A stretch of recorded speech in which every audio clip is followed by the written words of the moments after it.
Hello guys, good day. Welcome back to my channel RC Engineering.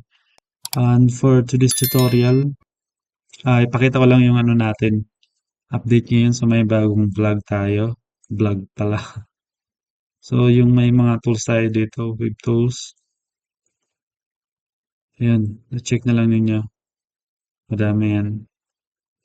Huwag yung kalimutan mag-follow or mag-subscribe. Actually, walang subscribe to eh. Check na lang ninyo ito guys. rhctools.com. Then, download, pwede kayo mag-download nito. Tatlo pa lang.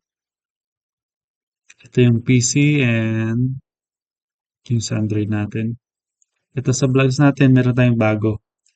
Yung sa concrete beam analysis and design per ACI 310-19. Ito guide to guys. So yun, ito. And may mga reference code na tayo dyan. Yan yung mga importanteng formula. And may sample tayo rito. Naka-assign na rin to. And considering meron tayong span na ilan ba yung 6.1 na biga. Okay? Ganito yung calculation. Ito yung ES na requirement niya. And by the way, this example is only for the simply supported beam design. Tapos ito yung kung mag-ano kayo ng Python, pwede ninyo i-check to na code. And sa serviceability check, kailangan yung sa deflection control as per SCI. Ito yung mga requirement niya. Minimum thickness. And yan, meron tayong design consideration and best practices. There are 5. Ensure adequate cover for durability and fire resistance.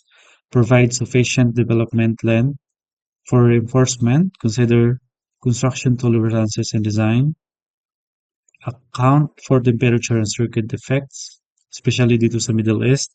Medyo sobrang init. And the difference of the temperatures. Design for constructability and maintenance. So ito, wag lang tayong basta-basta mag-provide ng reinforcement. Dapat check natin kung possible ba yan tayo or install sa site. And the conclusions,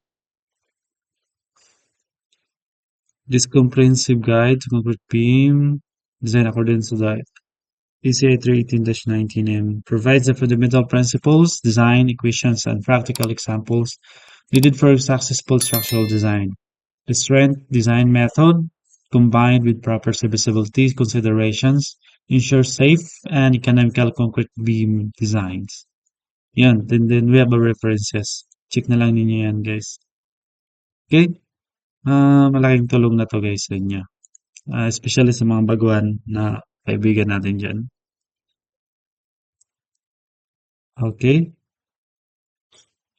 Yan lang, guys. Thank you for watching and don't forget to follow my page and YouTube channel also. And my website, rhctools.com. Mga free lang to, guys. Check na lang ninyo. Bye-bye. God bless.